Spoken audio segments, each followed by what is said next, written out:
अस्सलाम वालेकुम व्यूअर्स, कैसे हैं आप सब। उम्मीद करती हूँ आप सब ठीक ठाक और हर खैरियत से होंगे।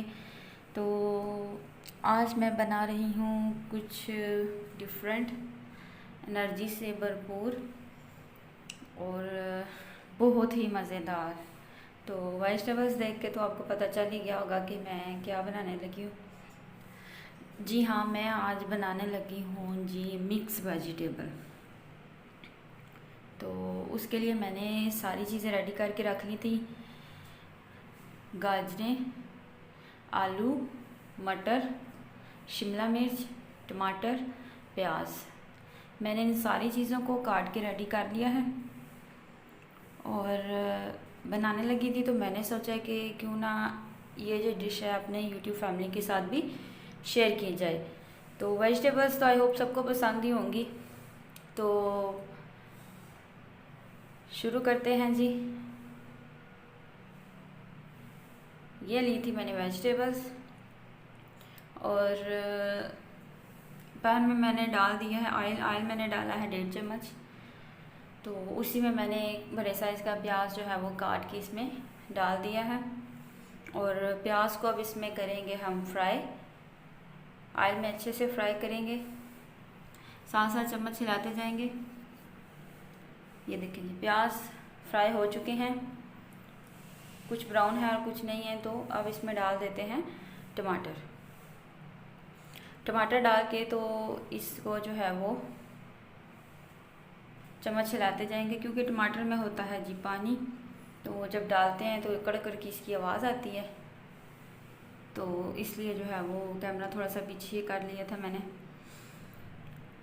तो टमाटर को साथ साथ जो है वो पकाएंगे और थोड़ा सा इसमें डाल देते हैं जी पानी, ताकि हमारे टमाटर अच्छे से गल जाएं और प्याज भी जो है वो अच्छे से इसमें मसाला रच बस जाए। तो टमाटर और प्याज जो है वो अच्छे से मिक्स हो चुके हैं, चम्मच को हिलाते जाएंगे और अब साथ ही इसमें जो है वो मसाले डाल देते हैं। मसाले इसमें ऐड करेंगे जी, सुरख मिर्च मैं इसमें डालूँगी 1 से 1.5 चम्मच। भर के डालो तो 1, अगर थोड़ी डालो तो 1 से 1.5 चम्मच। तो फिर उसके बाद नमक डाल दूँगी 1 चम्मच। तो जो लोग ज़्यादा नमक खाते हैं वो ज़्यादा भी डाल सकते हैं। हल्दी इसमें मैं डालूँगी थोड़ी सी। तो अब इन सारी चीज़ों को मिक्स करते हैं, मसाले को अच्छे से मिक्स करते हैं, चम्मच हिलाएंगे। हल्दी इसलिए डाली जाती है, एक तो खाने का कलर बड़ा अच्छा आता है और ऊपर से जो है वो ये वैसे भी बहुत अच्छी होती है।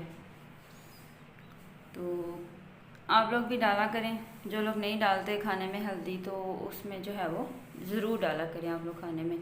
तो इधर यहाँ पे मैंने लहसुन जो है वो 1 चम्मच डाल दिया है, मैंने इसको कूट के रख लिया था। तो लहसुन का फ्लेवर भी बड़ा अच्छा आता है खाने में। पहले तो मुझे नहीं पसंद था लहसुन और अदरक का फ्लेवर, तो अब तो मतलब जिस खाने में ये ना हो तो फिर वो खाना ही नहीं होता, वो मज़े का ही नहीं होता। तो लहसुन का कच्चापन ख़त्म करते हैं और ये देखें जी, लहसुन भी अच्छे से इस मसाले में मिक्स हो गया है। चम्मच को हिलाते जाएंगे थोड़ी देर तक। तो अब इसमें जो मैंने सब्जियां रेडी करके रखी हुई थी वो 1 बाय 1 इसमें ऐड करते जाएंगे। आलू ऐड कर दिए हैं, चम्मच की मदद से इसको 1 से 2 मिनट के लिए इसी ऑयल में फ्राई करेंगे, चम्मच हिलाते जाएंगे और थोड़ी देर के लिए फिर इसको छोड़ देंगे। फिर इसमें ऐड कर देते हैं जी गाजर और मटर और फिर इसमें ऐड करते हैं जी शिमला मिर्च और चम्मच को अब हम हिलाएंगे अच्छे से, सारी सब्जियों को आपस में मिक्स करेंगे। आहिस्ता आहिस्ता से चम्मच हिलाते जाएंगे और सारी सब्जियों को अच्छे से मिक्स कर लेंगे, मसाले में मिक्स हो जाए, ताकि हमारा सालन जो है वो बहुत ही लजीज और मज़ेदार बने। ले जी, सब्जियां सारी हमारी अच्छे से मिक्स हो गई हैं। अब इसको हम छोड़ देंगे, तकरीबन मैंने इसको छोड़ दिया था 10 मिनट के लिए और सारी सब्जियां भी पक चुकी हैं। आलू भी, हर चीज़ जो है वो देखने में बहुत ही मज़े की लग रही है। अब ये मेरे हस्बैंड खाएंगे तो मुझे बताएंगे कि ये कैसी बनी है। वैसे तो उन्हें आज तक जो भी बनाया है उन्हें पसंद ही आया। तो देखते हैं आज ये चीज़ जो है उन्हें पसंद आती है कि नहीं आती। तो चम्मच को जो है वो साइड पे कर लेते हैं और इसमें थोड़ा सा पानी डाल देते हैं। पहले सिर्फ मैंने उस ऑयल में जो है वो सब्जियों को फ्राई किया था, अच्छे से भुनाई की थी तकरीबन 10 से 15 मिनट, और फिर मैंने उसमें जो है वो पानी डाल दिया है, हाफ ग्लास पानी डाल दिया है, ताकि जो थोड़ी सी मतलब कसर रह गई है वो भी पूरी हो जाए। तो तकरीबन हम इसको 5 से 10 मिनट के लिए लो फ्लेम पे रखेंगे। तो पानी सारा खुश्क हो गया है, तो मज़ेदार मिक्स सब्ज़ी तैयार है। पसंद आए तो अच्छे अच्छे कमेंट